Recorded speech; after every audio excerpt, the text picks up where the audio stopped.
Welcome to the OSER Show of Entrepreneurship and Regional Development podcast. Each publication in our journal is a great opportunity to share significant and audacious contributions to a large audience. My guests today are Brumana Albachiara Boffelli from the University of Bergamo. They recently published an article entitled Orientation Towards Environmental and Sustainability in European Family versus Non-Family Firms, the Role of Policymaker Engagement and Incentives. They co-authored this paper with Alice Madonna and Giovanna Campopiano. It has been published in Entrepreneurship and Regional Development, a journal edited by Taylor and Francis. Mara Albachiara, welcome to our podcast. Thank you. Can you tell us what is the origin of your paper? Why have you decided to address this particular topic, and what is the question you aim to answer?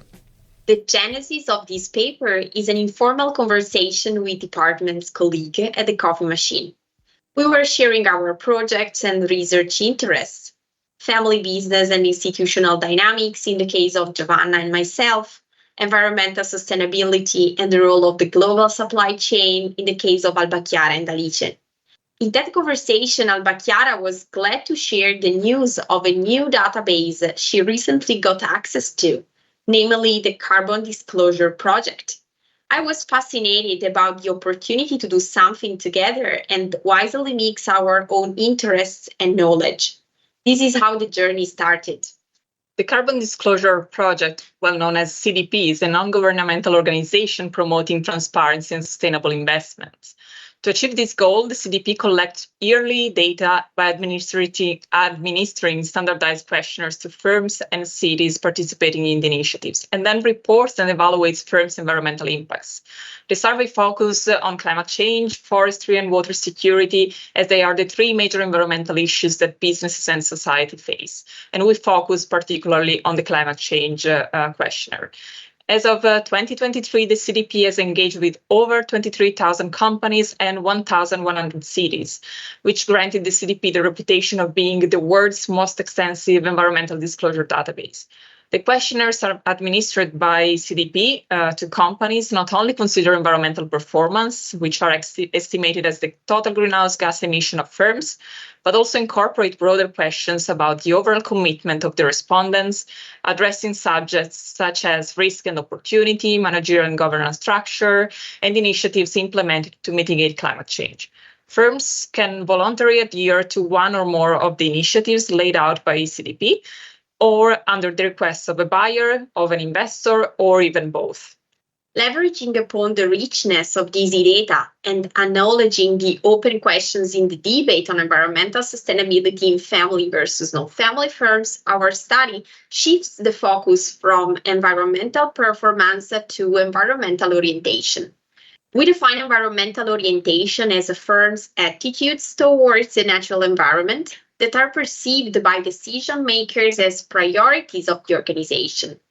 This focus resonates well with the fact that several studies show that negative managerial attitudes towards demands for environmental sustainability are actual barriers to improved environmental performance. We formulate the following research questions. How the unique traits of family firms explain the different extents of environmental orientation, and how their environmental orientation unfolds compared with non-family firms. Our empirical investigation relies on a sample of 162 European manufacturing firms that joined the CDP for at least 3 years, that is from 2018 to 2020. The CDP database allows us to access detailed information on the extent of firms' environmental orientation and how this unfolds, as well as on firms' engagement with policymakers when dealing with environmental sustainability. We retrieve information on the firm's ownership and governance structure and the economic and financial information from the Orbis database and mix these two sources of data. Our results show that family firms, relative to their non-family counterparts, are more likely to incentivize multiple environment-friendly initiatives, and that policymakers' engagement weakens the family-firm environmental orientation relationship. In addition, our data show that when compared with non-family firms, Family firms respond to institutional pressure for environmental sustainability by investing more cash-based incentives and being more inclusive in their incentive systems, thus leveraging also on the key role of middle managers. What are the main contributions of your paper? Our study contributes to the literature on family business and environmental sustainability by highlighting the effect of family business status on environmental orientation. First, we support the idea that family and non-family firms differ in their attitudes towards environmental sustainability, as they show different extents of environmental orientation in response to the same institutional pressure. In doing so, we emphasize the importance of considering internal organizational dynamics, particularly environmental orientation, in explaining firms' responses to institutional pressure. We also state that policymakers' engagement complements efforts to protect the natural environment by helping decision makers in family firms to select and incentivize environment-friendly initiatives that are significant in their institutional setting. Second, we advance the idea that family and non-family firms differ in how their environmental orientation unfolds. We highlight the role played by corporate governance mechanisms like managerial incentives in the pursuit of environmental sustainability, and show that family and non-family firms' environmental orientation manifests differently, which means that family firms rely more on monetary incentives and have more inclusive systems of incentives in their organizations compared with non-family firms. What was for you the main theoretical or maybe methodological challenge or challenges in addressing such a question? Conceptually, we found challenging to elaborate upon the role of policymaker engagement for firms' environmental sustainability.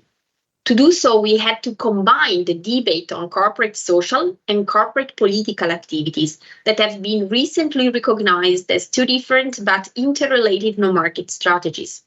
In the paper, we argue that for family firms, policymakers have the most immediate relevance to the reputation of both the family and the firm. In the process of engaging with policymakers, the decision-making process is altered in family versus non-family firms, and different frames of reference are favored, with consequences on the extent of environmental orientation. In particular, when family firms engage with policymakers on environmental issues, their reputation turns out to be preserved, if not improved, by their lobbying and engaging behavior. Further, the interactions with policymakers lead family firms to identify and incentivize environment-friendly initiatives that are significant in their institutional settings. In sum, engagement with policymakers makes family firms less exposed to losses of CO and legitimizes them to focus on targeted initiatives to be incentivized. From a methodological point of view, instead, beside merging CDP and Orbis data and reconstructing the family ownership, measuring firms' engagement with policymaker was quite problematic. A variable was constructed from the CDP data, particularly the respondents selected and discussed their engagement with policymakers, such as directly engaging with them, joining trade associations, funding research organizations. Each respondent could have selected and discussed all the options that describe their firm situation. Therefore, the variable policymaker engagement was created to count how many channels were used by each respondent to engage with policymakers.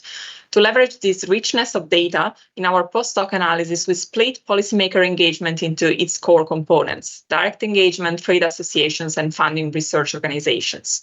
3 dummy variables were created to measure whether a firm has engaged with policymakers through said specific channel.